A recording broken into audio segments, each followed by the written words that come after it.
శ్రీమాత్రే నమ. జయ గురు దత్తాత్రేయ నమ. ఈ వీడియోలో మనం తులారాశి వారికి మే 18వ తారీఖున కుంభరాశిలో ప్రవేశించిన రాహు గ్రహ ప్రభావం ఈ రాశి వారి మీద ఏ విధంగా ఉంటుంది అని పరిశీలిస్తే, మరి రాహు 5వ స్థానంలోకి వచ్చాడు.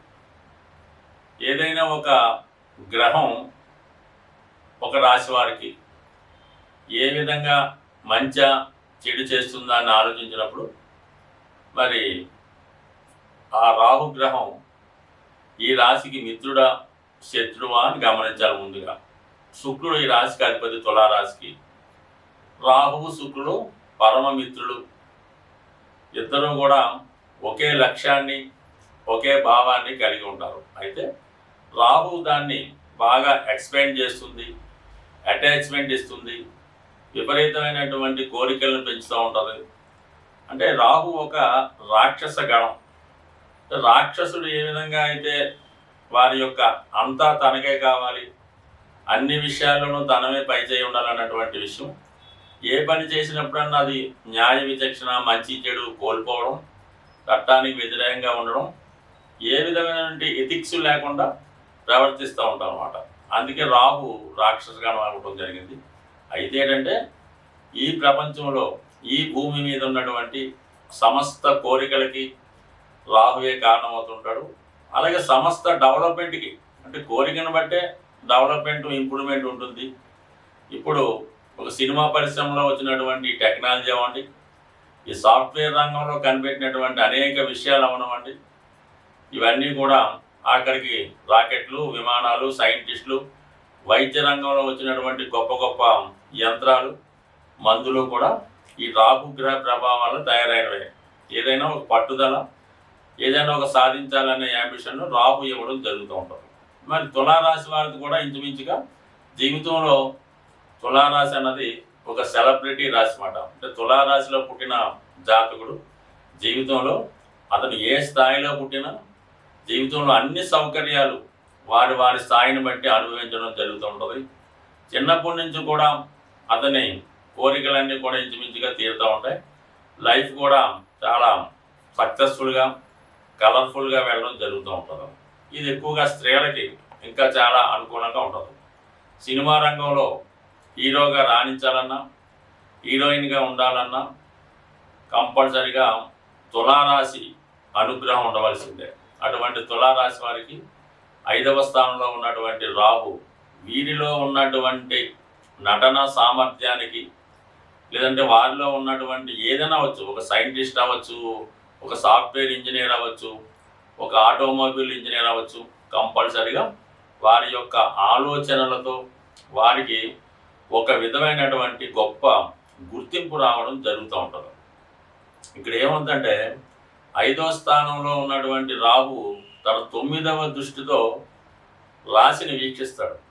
ఏ గ్రహమైనా తన ఉన్న స్థానం నుంచి 9వ భావంలో ఉన్నటువంటి భావాన్ని కంపల్సరిగా అదృష్టం ద్వారా ఇంప్రూవ్ చేస్తుంది. రాహు మరి రాశిని చూసాడంటే ఆటోమేటిక్గా వీళ్ళలో ఉన్నటువంటి సామర్థ్యం ఒకేసారి చాలా అనేక రెట్లు పెరుగుతూ ఉంటుంది.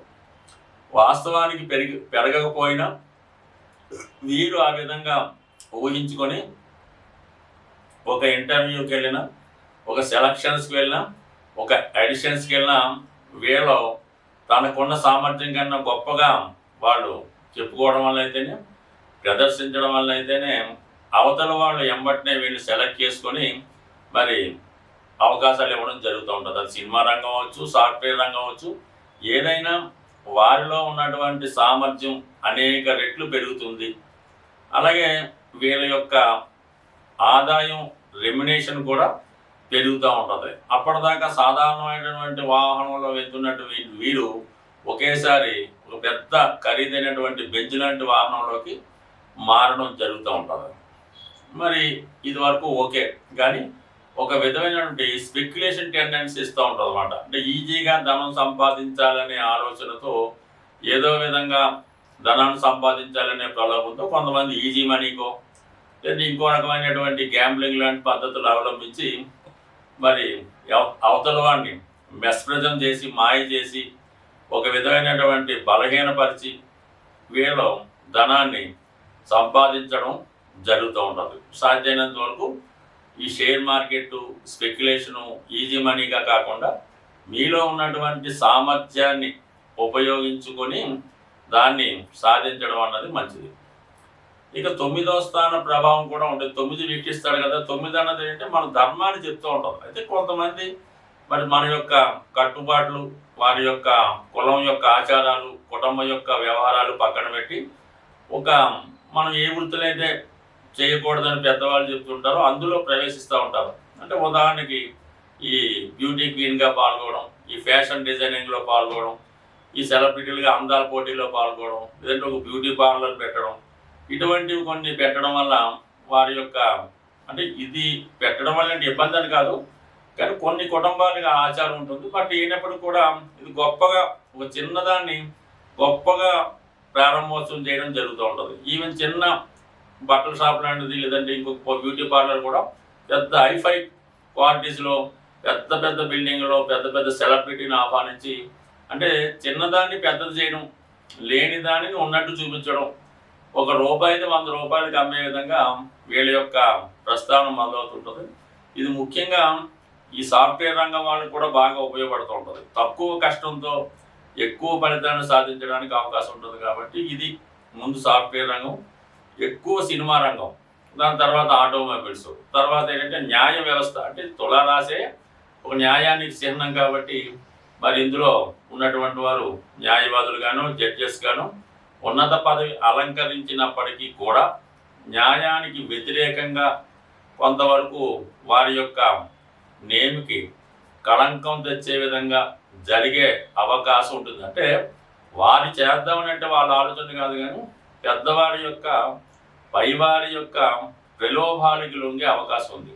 ఆ తప్పనిసరి పరిస్థితుల్లో కొంతమందికి ఏంటంటే జడ్జీల వాళ్ళకి ఇది వాళ్ళ పిల్లల్ని కిడ్నాప్ చేసో ఇంకో రంగా బెదిరించో మరి అంటే సినిమాల్లో జరుగుతుండొచ్చు, నిజానికి ఉంటాయో ఉండవో తెలియదు, కానీ ఈ విధంగా వాళ్ళని ప్రలోభపరిచి భయపెట్టి ఈ విధంగా బెయిల్ తెప్పించుకోవడము, ఆ కేసు కొట్టించుకోవడం లాంటివి కూడా ఈ సమయంలో అంటే జరిగే అవకాశం ఉంటుంది. అంటే వీళ్ళ మీద అధికమైన ఒత్తిడి ఉంటుంది.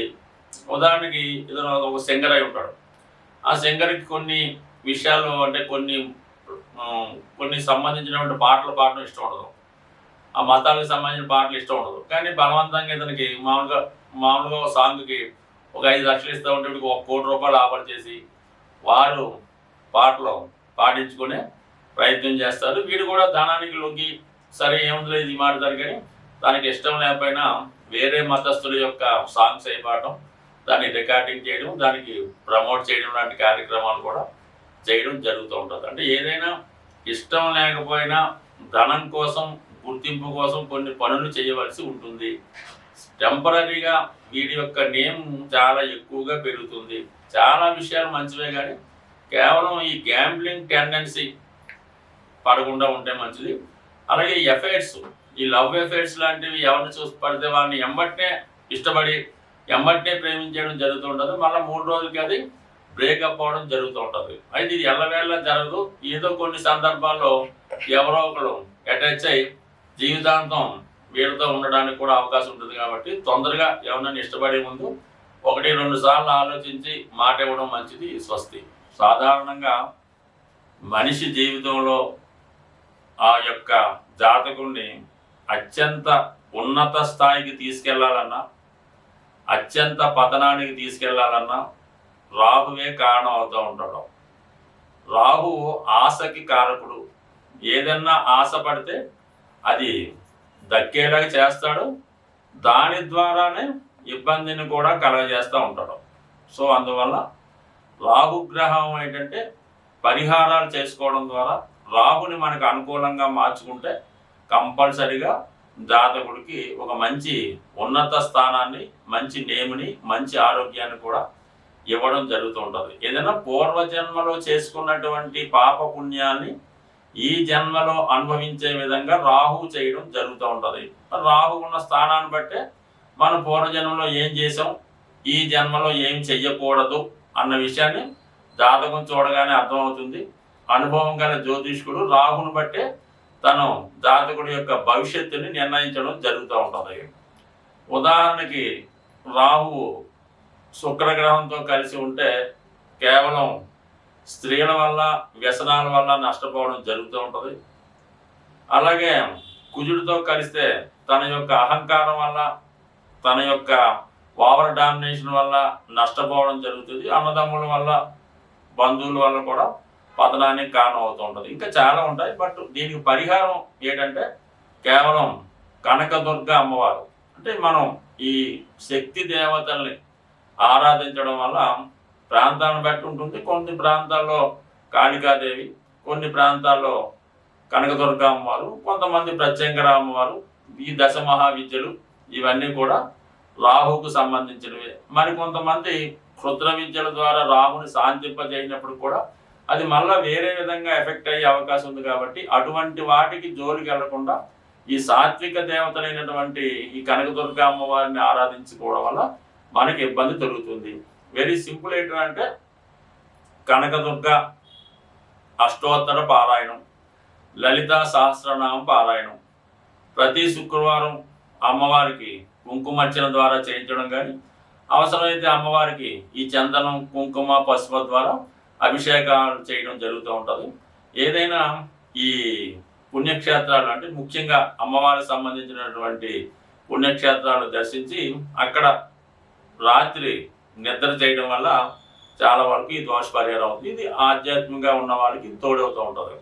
మినువులు రాహుకి సంబంధించినటువంటి తినుసు కాబట్టి మరి రాహు దోష ప్రభావం ఉన్నవారు మినువుల్ని దానం చేయొచ్చు. దానికి కాకుండా శుభ్రంగా ఈ వడలు అంటే గారెలు అంటారు, వడలు అంటారు, శుభ్రంగా మినపప్పుతో బ్రహ్మాండంగా తయారు చేయించి అది అంటే ఎక్కువగా చేయాలన్నమాట. ఇది ఒకటి రెండు కాదు చేసి ఏదైనా కొంత అనారోగ్యంతో బాగా ఇబ్బందితో ఉన్నటువంటి బెగ్గర్స్ లాంటి వాళ్ళకి ఒక 8 వడలు శుభ్రంగా మంచి చట్నీతో వాళ్ళకి ఆదివారం కానీ మంగళవారం కానీ వాడు కడుపు నిండా తినేలాగా ఈ మినపగారెలు వాళ్ళకి పెట్టవచ్చు. దాని తర్వాత ఇంకోటి ఏంటంటే అమ్మవారికి నిమ్మకాయల దండ వేయడం ద్వారా కూడా అనుకూలత ఏర్పడుతుంది. ఇంకా కొద్దిగా ఏదైనా ఒక ఇబ్బందులతో, అనారోగ్యాలతో, మానసిక వ్యాధులతో ఇబ్బంది పడుతున్నవారు ఈ పీచుతో ఉన్నటువంటి కొబ్బరికాయ, పీచుతో ఉన్నటువంటి కొబ్బరికాయ శుభ్రంగా ఆదివారం కానీ అమావాస్య రోజు కానీ సాయంకాలం రోజు ఏదైనా నదిలో వేయవలసి ఉంటుంది, విసర్జించి మళ్ళీ వెనక్కి వచ్చేస్తే మంచిది.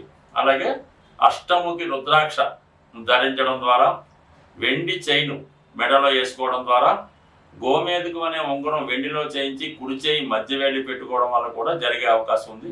అలాగే మరి కొంతమంది ఈ నలుపు రంగులో ఉన్నటువంటి కుక్కలకి చక్కగా ఆహారం అది పెంచడం, వాటిని పెంచడం కూడా చేస్తూ ఉంటారు. అది కూడా ఈ రాహుగ్రహ అనుగ్రహానికి తోడవుతుంది. అలాగే కాలభైరవుడు అనే శివుడి రూపాన్ని కూడా ఆరాధించడం వల్ల కూడా ఈ రాహు ప్రభావం నుంచి బయటపడే అవకాశం ఉంది.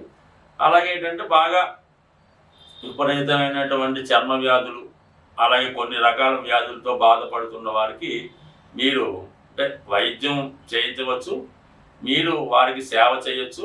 అంటే వారికి ఏమైనా వారి సదుపాయాలు కల్పించడం వల్ల, అలాగే వృద్ధాశ్రమంలో ఉన్నటువంటి రోగులకి ఎవరైతే వారి పనులు వారు చేసుకోలేకుండా ఉంటారో వారికి మీరు ఏదైనా సేవ చేయడం ద్వారా మీకు రాహుగ్రహ పరిహారం జరుగుతుంది. వీటన్నిటికన్నా అటు గొప్ప పరిహారం ఏంటంటే మరి అనాథలు ఎవరైనా చనిపోయినప్పుడు హాస్పిటల్లో వాటిని బయట అంటే కొద్దిగా ఈ అనాథ శవాలని దహన సంస్కారాలు చేయించగలిగితే జన్మల్లో చేసిన పాపం కూడా కంప్లీట్గా మీకు దోష పరిహారం అవుతుంది. ఏదో ఒక అటాచ్మెంట్, ఏదో ఒక రుణం లేకుండా మనం అటువంటివి చేయలేకపోతుంటాం. కానీ కొన్ని వినడానికి చెప్పడానికి ఇబ్బందికరంగా ఉంటాయి, కానీ అవి ఆచరణలో చాలా మంచి ఫలితాన్ని ఇవ్వడం జరుగుతాయి. కానీ అది అందరికీ సాధ్యం కాని విషయం. ఏదైనా భగవంతుడి యొక్క అనుగ్రహం ఉంటేనే కొన్ని పరిహారాలు మనతో ఆ భగవంతుడే చేయించి ఆ పాప కర్మల నుంచి మనం బయటపడే విధంగా చేయడం జరుగుతూ ఉంటుంది. జాతకుడికి ఇంకా కర్మ ఉంటే ఆ పాపాలను చేసుకుంటూ అలాగా ఇంకా పాపాన్ని పెంచుకొని ఇంకా భ్రష్టుడయ్యే అవకాశం ఉంది. బట్ ఏదైనా రాహు యొక్క అనుగ్రహం పొందడం అంటే సాక్షాత్తు అమ్మవారి యొక్క అనుగ్రహం పొందడమే. అది ఎంతోమందికి సాధ్యం కాని విషయం. కొంతమందికే మన రామకృష్ణ పరమహంస లాంటి మహా గొప్పవాడికి అటువంటి సాత్కారం జరిగింది. కాళిదాసు ఇటువంటి వారు ఈ రాహుగ్రహ అనుగ్రహంతో మరి మంచి ఖ్యాతి గడించడం జరిగింది. స్వస్తి.